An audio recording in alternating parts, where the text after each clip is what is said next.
Good evening. Welcome to Community and Technology, where we connect the global community with news, information, resources that we hope will help improve your life. I'm Stu Reid. I'm here with my co-host, Dave Burstein. Hey, Dave. Hello. And I don't welcome. have COVID, and neither How, does Jenny. how We're about very that? lucky.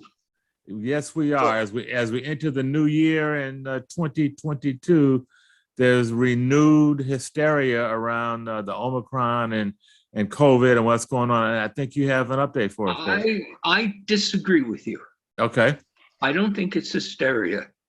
There were 547 new cases yesterday, or average over the last 7 days. New York City?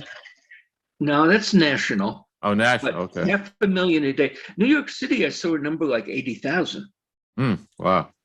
which is pretty big. That says Mhm. 500,000 a week. Mm. This thing is spreading. And yes, it's good news. There were only 1,300 people who died of it yesterday. So you're probably not going to die, especially if you're vaccinated. But I thought to give some ideas on how you can use your computer to keep up. What I do. I'm Okay. definitely what's known as a doom scroller. I obsess about this stuff and want to know everything I possibly can. That apparently is a whole lot of people. It even has a name. So I try to keep up. The Times gives me my morning figures. I'm a news junkie, so I'm likely going to see anything that shows up in the Wall Street Journal, the Guardian, Google News, and so on. But there are two sources I really wanted to recommend to people because they're even better than the Times often. One is a senior physician at Scripps who's very well known, named Eric Topol. He tweets at Eric Topol, ERICTOPOL, and he often beats the Times by a day or two. He's a senior physician. He's in the middle of everything, editor of journals and that kind of stuff. And he'll get the preprints as soon as they're ready to go, before the Times. And he also understands what's important in a way that even a skilled Times reporter may not. So he picks up stuff. So he's a physician, Dave? He is a physician at Scripps, Okay. professor of medicine, et cetera, several books, well known and respected before all this. And he's like me. He seems to want to keep up on everything. And he tweets several times a day with the latest news from the physicians and medical facilities who are making the news. So that's at Eric Topol, Eric with a C. The other is a woman I hope I meet one day because she's wonderful. She's a reporter named Laurie Garrett. She tweets at Laurie, LAURIE _ Garrett, GARRETT. She has heart and mind.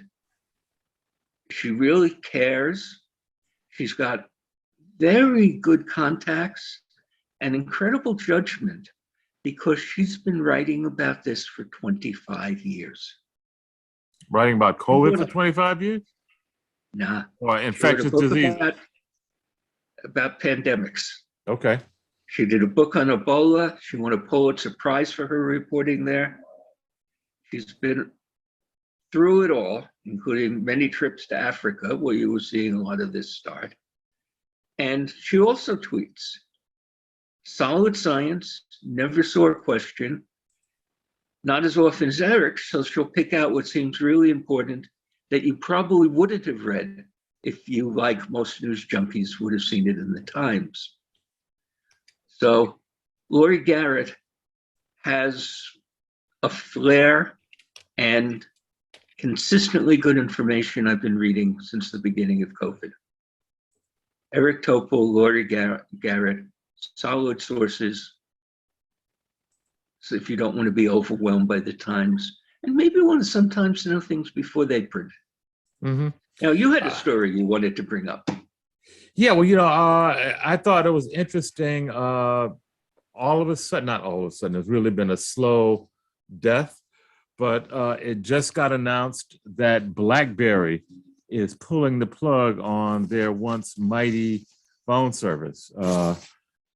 folks that have been around for a couple of decades probably remember BlackBerry. They were once the go-to mobile device before the smartphone. They were kind of in between the regular cell phone and the evolution of the smartphone with the touchscreen. There was BlackBerry. And the big thing that they had is they had a full QWERTY keyboard just like your typewriter. And well, not just like a typewriter. It was awfully hard, that little keyboard. Yeah, but my fingers were too big. The point is, it was laid out like a typewriter, as opposed to the phones, which had the number keypads, and you had to fiddle around and hit the number a couple of times to get a letter, and they were really not out at all really conducive to writing text. They were conducive to making phone calls. So the BlackBerry was kind of a game changer in that it enabled folks to do email on the go. And that was kind of big back in the mid 2000s. And remember who some of those folks were? I do. I remember there was a president coming into office, a guy named Barack Obama, who kicked and screamed because he did not want to let go of his beloved BlackBerry as he came into office. And his security people had to dumb down the device considerably. I think I read that he had a list of like 20 contacts that he could contact, and that was it. He couldn't get any other outside contacts on the BlackBerry. So they considerably scaled down the capability of it for him. But it was something that he thought he could not live without. And there were many others in that same camp at the time. I remember, it was a real status symbol, Dave. You probably remember to have a BlackBerry as opposed to just a regular cell phone. It was a big, big deal. And in fact, the market cap, I've just noticed in a story, in 2008, the market cap for BlackBerry was $80 billion. How times change. Tell me about mighty fall. Yeah. So look at me and despair. Okay. It's part of an old poem, but I don't remember. I don't know that. I don't know. Look unto me in despair. And of course, what happened, Dave, and I'd like you to fill in, is the whole evolution of the iPhone and the Android touchscreens. And all of a sudden, the touchscreen took over, and then so many other applications over and above email. You got the photographic, video, social media, and all of a sudden there were so many other things to do that could be done on the device. Web browsing over and above mere email. That new technology, a new functionality, I should say, just left BlackBerry in the dust. Well, it didn't left them in the dust so quick. There were years that were still strong because every businessman and every politician who wanted to keep in touch by email or by messenger wanted to have a BlackBerry, and they did. Presidents of the United States, what's the title in Germany? They don't call the head of Germany Kaiser now. Chancellor. Mm. Everybody was addicted to BlackBerries, but Steve Jobs came up with the greatest small computer ever made and managed to fit it into a phone. Mm-hmm. It was an amazing achievement. Everybody had been working on it. There were numerous tries. Steve made it work. Didn't work very well the first year, but it worked. Well, was Apple the first company that really did that, Dave? Would you say they invented the smartphone? Nah, there were several others whose name I'm forgetting right now. There was one that a lot of people were using for note-taking and so on, and had lots of functions. I forget its name. I remember Palm. I remember Palm. That was one that was. That's the one I'm thinking of. Yeah. And so on. But Apple did it better. Mm-hmm. What he came up with and built into that was amazing. Mm-hmm. And totally unexpected. Yeah. I mean, people were heading in the direction, but nobody thought that it was going to happen that well and that quickly. Now, Steve didn't get everything right. Steve thought people would want something that would fit in their pocket that was 4 inches. And most of the new phones we see now are 6.5 inches, including the one I'm talking to you on. But for years, Tim Cook was saying, we don't have to make a bigger phone. Steve said people wouldn't want it. But Steve didn't realize that what he was going to create was the end of voice calls, almost. Although they came back a little bit in the pandemic. The iPhone, well, Alan Kay is famous in computer circles. He did a whole lot that became object-oriented programming. A lot of what became the Macintosh was his work at Xerox PARC. Apple hired him for a few years and then paid him to work at MIT and consult occasionally. A legend. And one of the things he came up with the idea was the Dynabook, which would be the little computer, much smaller and more convenient than the portables of the day. It could be your book and everything else. And that was the dream of what a computer would be. And a couple of years after the iPhone came out and they got the bugs out and they got a little bit more power out of the chips, Alan said it was the first real computer. That everything else came out of the business world and all these desktops and were too heavy and were too. The iPhone you could carry with you and always have a computer. And oh, do people get addicted to it? Are you addicted to your phone? I think addiction maybe overstates it, but I'm looking at it more than I care to. And I work very hard to kind of put it somewhere where I'm not always picking it up right in front of me. I'm careful in the morning when I get up to do my meditation and do some other exercises before I run to the phone to see what's there. So, you know, I work very hard to kind of keep arm's length from it, Dave, but all that to say, I probably am addicted nevertheless, but I manage the addiction. Yeah, I'm not addicted to my phone because I'm addicted 14 hours a day to be in front of my computer working with the big screen. And so everything comes to me there, so I don't have to look at it on the phone. But if I were going around town and not home most of the time working, I'd probably be just as bad on the phone. Yeah, I think what we're addicted to for myself is being online. That's the addiction, regardless of the device. Somebody said always connect. That was 100 years ago. And now we can, and we are. And it destroys the attention span. And there's lots of downsides to what is often wonderful. Let me tell you, one of the decisions is going to surprise a whole lot of people because we couldn't do it in the United States. Since July, China has refused licenses for any new games. New games? Particularly on mobile games. And China has a kind of system, which we know what the Chinese government is like, can enforce something like that. You can't put a game on the market in China without a government license. David, let me just interrupt you for a second. I'm about to admit our guest, but carry on with your thought there as we bring in our guest. Somebody in the Chinese government decided that kids weren't paying attention in school and were getting totally distracted by computer games, like many parents in the United States believe. So they put limits on.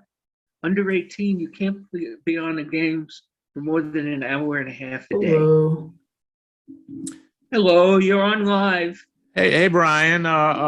Hang on one second. I'll introduce you. I just want Dave to finish up his discussion here about the Chinese and games. So the Chinese decided that they don't want kids on games and they don't want people not having a life because they're gaming all the time. And they literally haven't allowed a new game on the market since July. And according to a Chinese news source, 14,000 game companies have gone out of business since then. So there's a lot of parents who don't want their kids gaming. Maybe they should move to China. But you've got something exciting with our guest.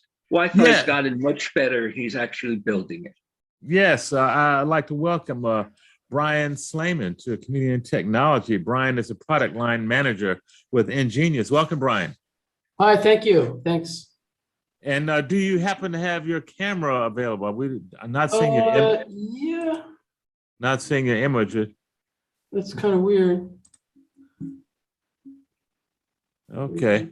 You know, in addition to our radio broadcast, which we do on 90.3 FM WHCR, we also post the video of the programming on our various social media sites and YouTube channels. So that's kind of why we're hoping to be able to see you as well as talk to you.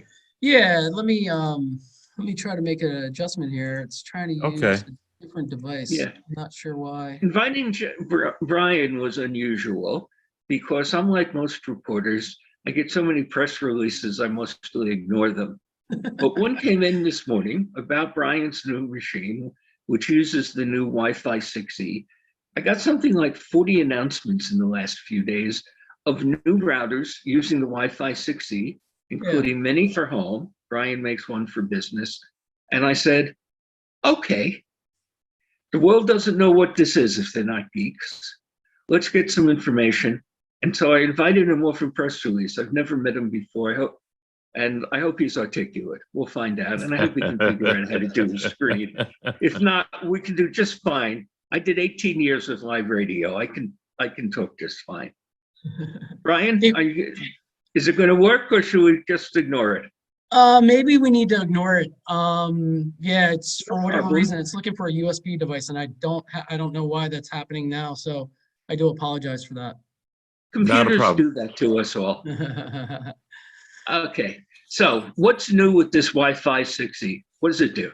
Oh, wow. So Wi-Fi 6E is an added spectrum band or frequency band. So currently, all of the Wi-Fi products today are operating on an unlicensed band, and they're operating on 2.4 gigahertz and 5 gigahertz. Wi-Fi 6E is introducing a new spectrum band, which is 6 gigahertz. And so that is truly a game changer for the Wi-Fi industry. Does it make a difference in reality to folks like me? It will. I'll say that it will. You know, the market is starting to introduce devices like mobile devices. I believe Samsung, the S21. There's some laptops out there that do have the ability to communicate on 6 gigahertz. And so if you have one of those devices, you can definitely take advantage of 6 gigahertz as long as your client device, like a laptop or a mobile device, is communicating to, say, an access point or a router that's also operating on 6 gigahertz. You can definitely see a major difference if you have that type of setup. Now, Netgear says the speeds go up to 7 gigabits. Is anybody actually going to see that? I'm going to say no. I will say no. I will say that you will see major improvements over Wi-Fi speeds, and you will see gigabit speeds. I'll just give you kind of a point of reference, and it will make a big difference. So with Wi-Fi 6, not Wi-Fi 6E, but with Wi-Fi 6, with one device, such as an iPhone, you could see up to about 800 megabits per second on that one device. And that you can experience that today in a home environment with one device connected to an access point or a Wi-Fi router, and you're sitting very close. You can see about 800, almost 900 megabits per second in a pristine environment.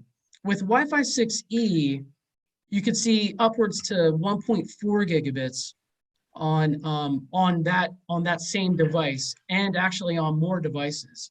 So yeah, you will see some major benefits with Wi-Fi 6E.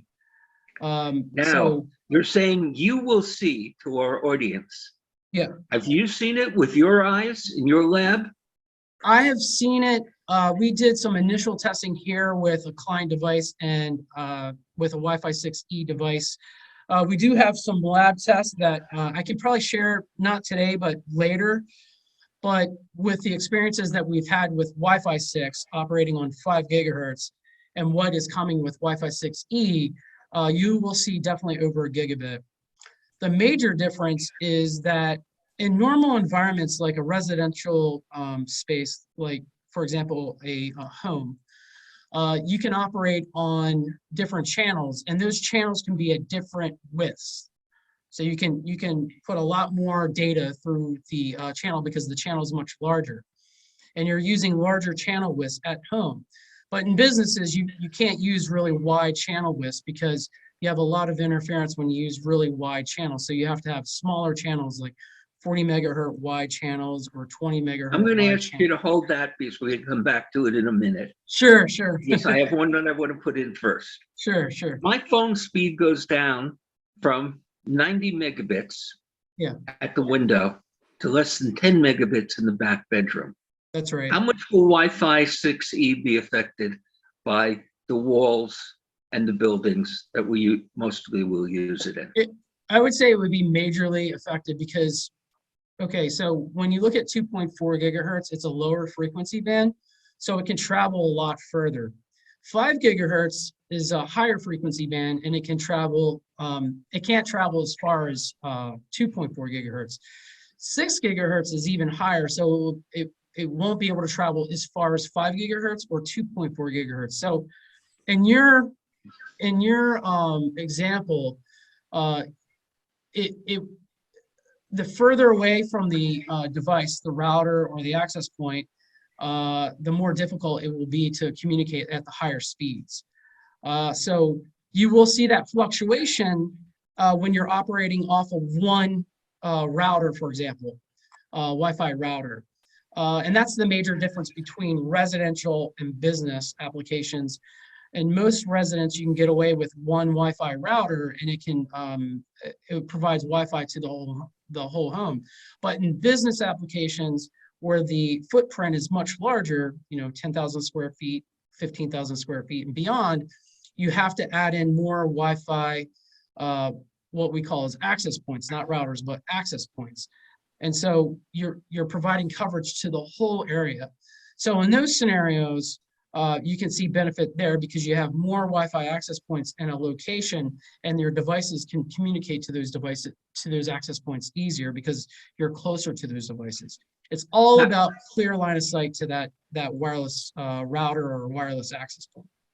That was my next question. The consumer unit's doing this, but you make a commercial unit. That's right. What are the differences between a commercial unit and a consumer unit? You've just told us a lot of it. Yeah, and so there's a lot of major differences. Whereas in a business application, we're making, we're talking about routers and access points, right? Routers you typically find in a residential space. You also find routers in business applications, but you also have access points. Access points are designed to be a wireless access point where devices are going to connect, and then you have a separate device, which is a router that does all the routing, and it could be a security gateway like firewall options and things like that. So access points have specific jobs, and it's only to allow client devices to connect wirelessly. Those devices can do a lot of different things. There's a lot of security features that are added. There's multiple SSIDs that you can have on an access point, so you can actually create multiple Wi-Fi networks on a particular access point, and you can actually channel those SSIDs so it's more secure in a business environment versus in a home environment. Now, if I wanted to buy one of your access points, should I just go to your website? EnGenius is we sell through a channel, which we operate with a distribution channel, and then we have partners around the country, and customers would typically buy from those partners. Now, you would simply just go to www.engeniustech, that's ENGENIUS tech, TECH.com, to get more information about where you can buy these particular devices. And how long would it take for me to get one if I wanted one? Yeah, so the initial launch or the shipping should begin late March, early April is the timeframe for these particular access points. And this access point and everything else in Wi-Fi 6, is likely to be hard to get your hands on for months after that because people want it. It looks like it'll give you way more performance. So it's a very hot product. Comcast has said they're going to use it for all their home customers, which is going to be incredible. Yes. Yep. So there's probably going to be a shortage for a while. Yeah, and the more client devices that come out with Wi-Fi 6E, the more demand that will come from that as well. I have a question, Brian. Sure. Dave probably knows the answer to this, but I don't know, our audience. What is the difference between Wi-Fi 6 and Wi-Fi 6E? So the difference is Wi-Fi 6 currently operates on 2.4 gigahertz and 5 gigahertz. So they operate on those two frequency bands. And Wi-Fi 6 is a more efficient protocol and communicates a lot more efficiently on 2.5 gigahertz.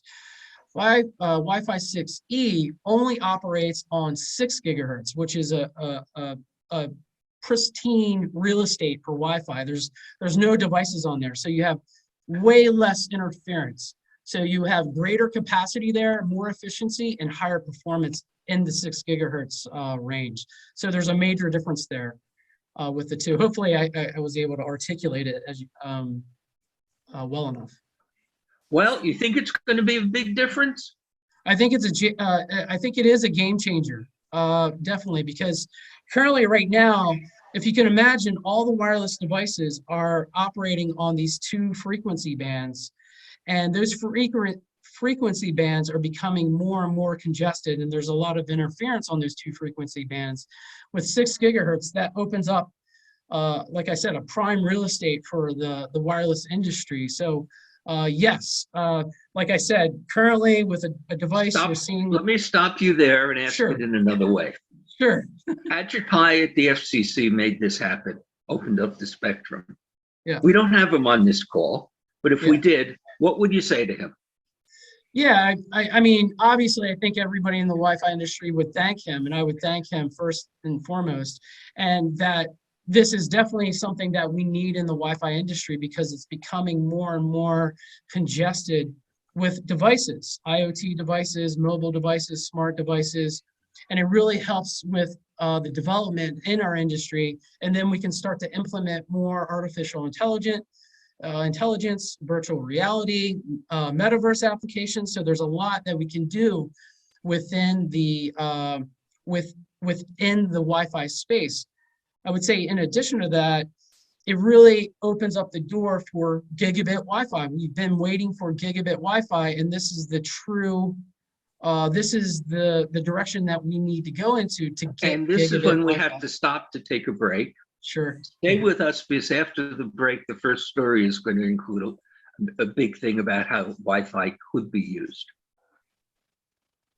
Okay.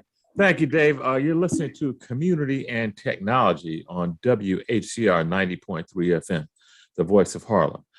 Stay tuned. We're speaking with Bryan Slayman from EnGenius about Wi-Fi 6E. We'll be right back after this brief musical break. Birds flying high, you know how I feel. Sun in the sky, you know how I feel. Breeze drifting on by, you know how I feel. It's a new dawn, it's a new day. It's a new life for me, yeah. It's a new dawn, it's a new day. It's a new life for me. Woo, woo, woo.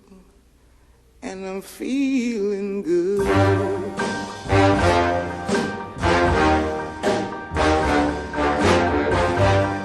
Fish in the sea, you know how I feel. River running free, you know how I feel. Blossom on the tree, you know how I feel. It's a new dawn, it's a new day, it's a new life for me, and I'm feeling good.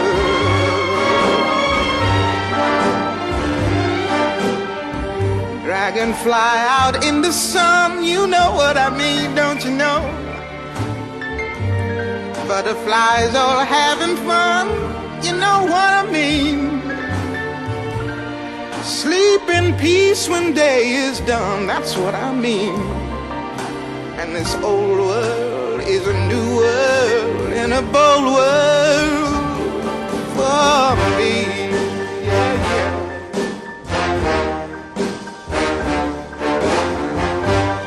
Stars, when you shine, you know how I feel.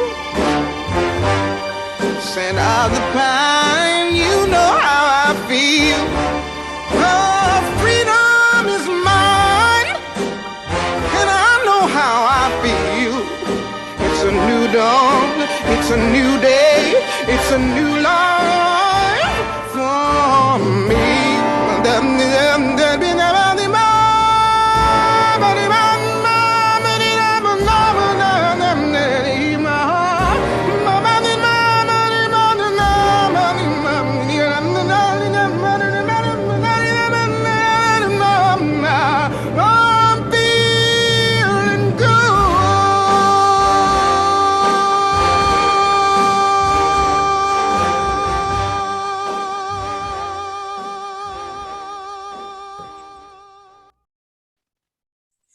Okay, we're back from our break. This is WHCR 90.3 FM.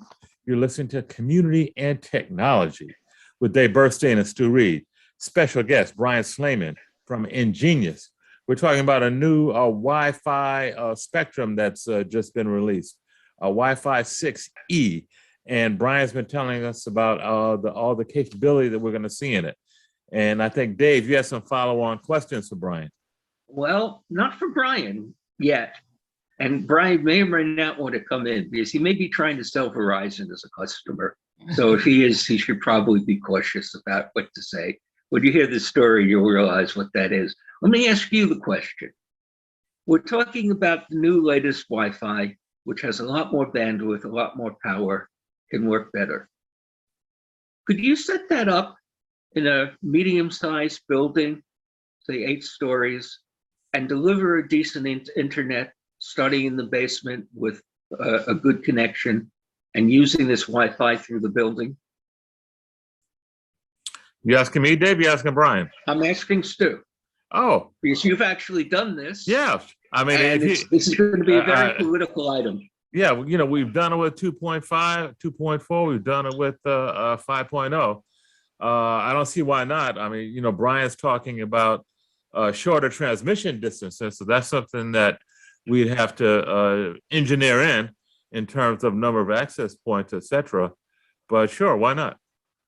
Well, Verizon may want to stop you. And that's what this story is about. What Verizon just is filed with the FCC and when talking to the chairwoman's office. It's definitely possible to do what Stu was just talking about. Community group, getting a connection, putting it somewhere in the building. It could be fiber to the basement or wireless to the rooftop, or you could really do it off a cable connection. Okay, and then connecting to everybody in the building for not that much money. Stu, how much did you charge when you set up Wi-Fi in a building? Well, you know, our service is free to the end user, Dave. You know, where we can, we ask the building managers or the tenant resident association to contribute to the construction costs and the installation costs. But the end user is not paying anything. You know, just so Bryan will, you know, understand what the heck is he talking about.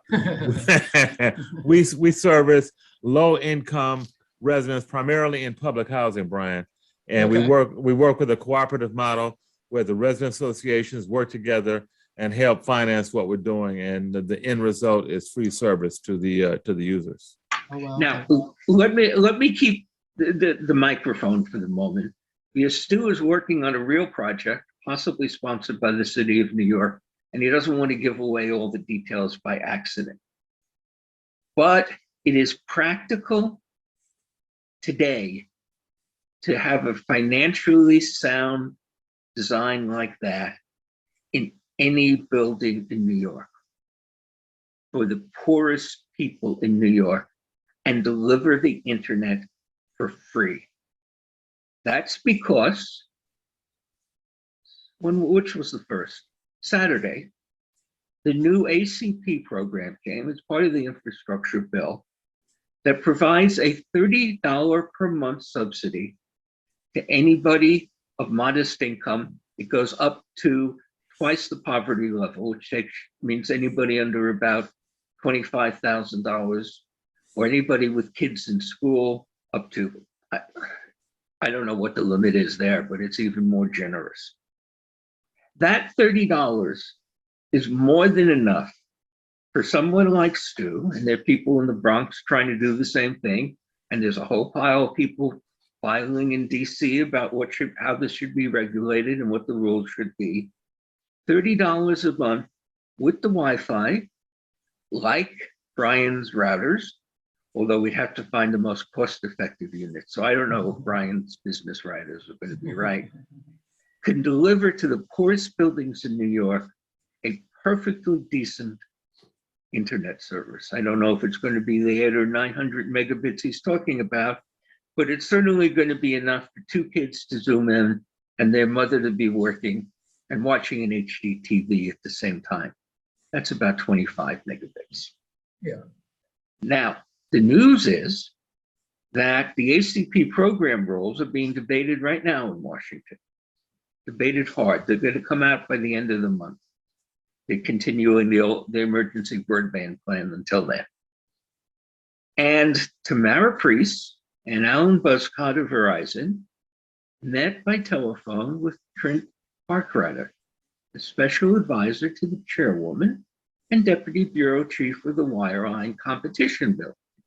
And most of the talk, they have to file what they said to the commission, which is why I know this, but that's what I'm reading from. It's called the ex parte filing, was about who got paid what, when, and so on. But my eyes lit up, and I'm the one who broke this story, when I saw certain proposals in the record, such as using the ACP to support the ongoing cost of in-building Wi-Fi installed with broadband equity and access, etc., raise statutories and implementation issues that are too complex to address in this accelerated proceeding.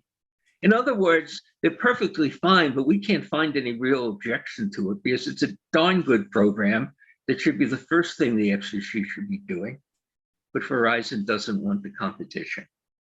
And that's what they went to the FCC on December 29th to say, stop the community groups who can deliver free Wi-Fi. We want to own the market, us big carriers who want to charge $70, or did. So, Bryan, I don't know whether you want to comment on that because Verizon may be one of your customers. Any thoughts? I'll choose, Dave, not to comment on that. Well, let me ask you a question you can comment on. Yeah, please. Would the technology work? Could you Yes, imagine taking your routers and doing a building, and I bet you tell me the cost is going to be pretty reasonable.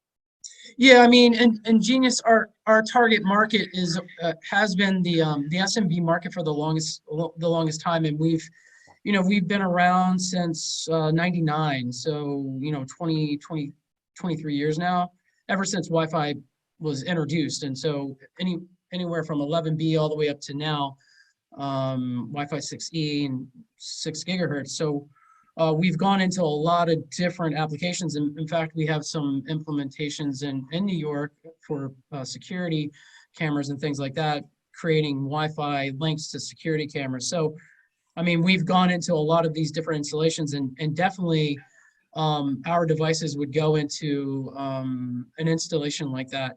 So we're already a cost disruptor in the market in regards, in regards to hardware and how to manage those devices. We're really becoming more of a software company. So we manufacture the hardware and we design the software side of things. So A lot of the cases that we go into, it's a license-free management system that manages all these devices that would be like in this MDU that you're talking about. And so the cost of the hardware is fairly aggressive in the market, along with a license-free management system. Yeah, we could definitely go into things like that. It would work. Yes, So that's exactly. an expert who's been doing this for 25 years, who says the technology works. Now we have to do the politics to make it possible. Yeah. And that's something that the technology expert probably doesn't want to talk about. You're exactly right. Let me ask Exactly right, Brian. Dave. Ask Brian a somewhat related question. Brian, is it likely that devices, as 6E gets rolled out, devices will be backwards compatible with the other frequencies as well, or do you think 6E is going to stand alone? No, it will definitely be backwards compatible. Okay. As every device that has come out, every access point router that has come out has been backwards compatible. We have to be backwards compatible. But you have to be real careful about that, as you know better than I, Brian. Sometimes if you plug in one of their own things, the whole network slows down. Yeah, Remember true. those? So no, you bring up a really valid point. So, devices operating on 6 gigahertz won't have to worry about the legacy devices operating on 2.4 and 5 gigahertz that typically slow you down. So that is another advantage of 6 gigahertz. You have these newer devices operating on 6 gigahertz, and they have this 1200 megahertz of channels to work in. So, there's a huge benefit there with that in regards. So, Stu, I've got another Verizon story that's actually a positive Verizon story. Okay. Can we go to that next? Let's hear it. Okay. My headline when I wrote this up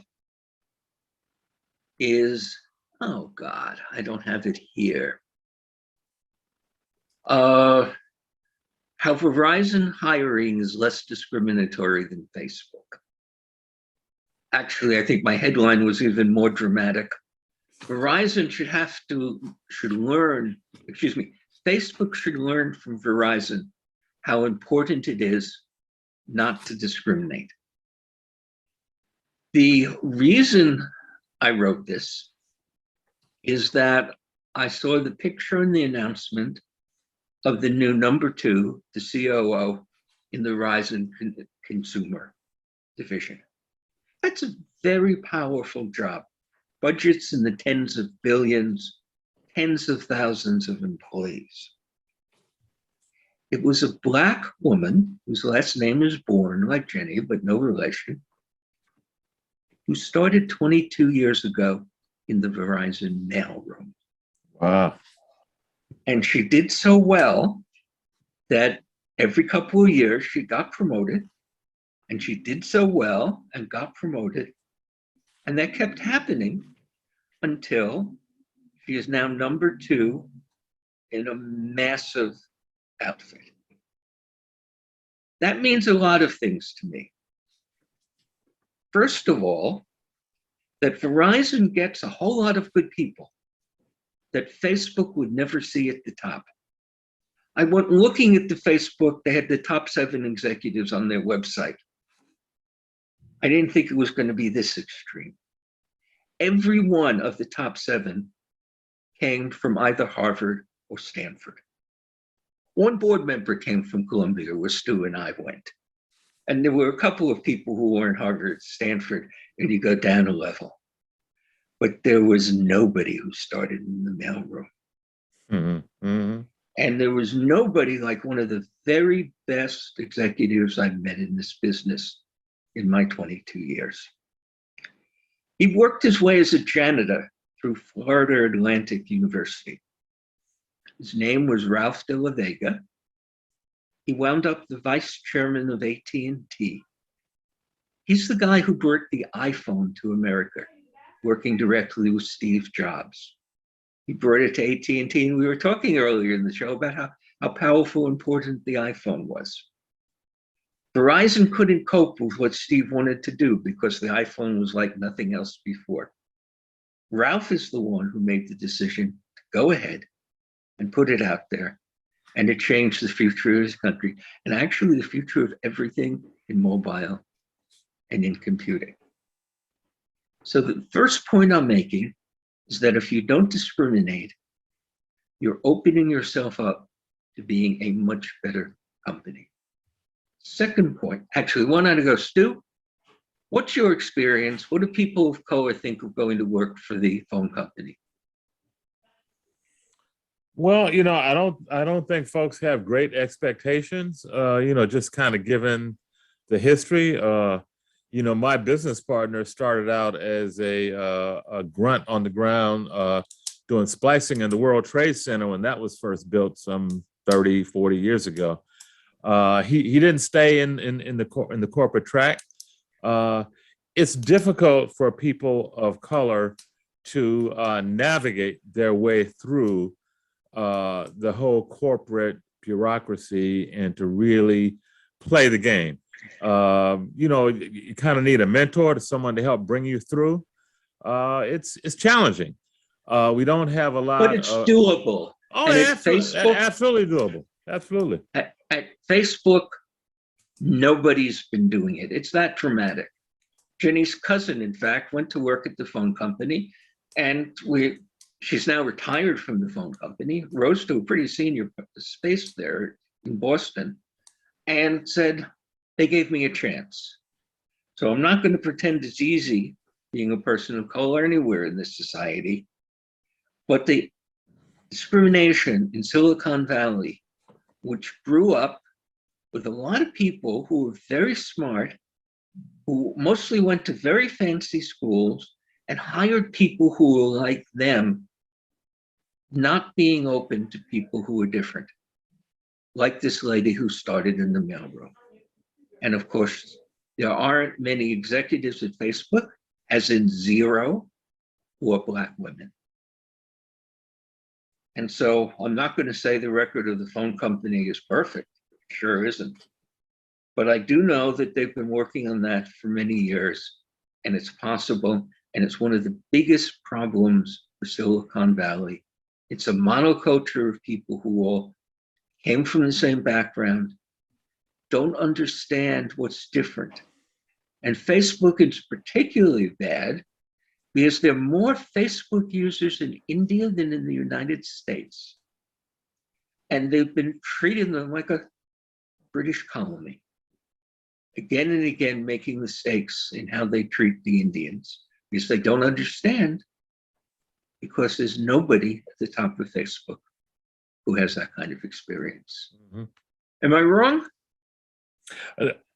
Not that I see, Dave. I mean, you're absolutely right. I mean, so much of corporate America is just waking up to the fact that most of the world is Black and brown, and that they need those kind of folks in their high-level management positions to really be able to adequately service that huge population.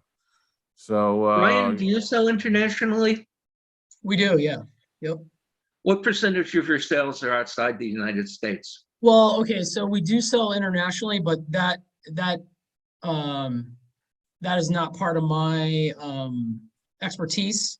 But we are an international company, so we have 5 business units around the world. So I couldn't tell you. A majority of it obviously is in the U.S. and Latin America and Canada. It's but no longer obvious that the majority will be in the U.S. Pardon? When I got into this business, as I say, I've been doing it for 22 years. Yeah. The U.S. was way ahead. Yeah. Everybody came to Supercom in the meetings in the United States. I meet the telecom minister from Egypt in Chicago, because that's where everybody came. But since about 2004, that's changed.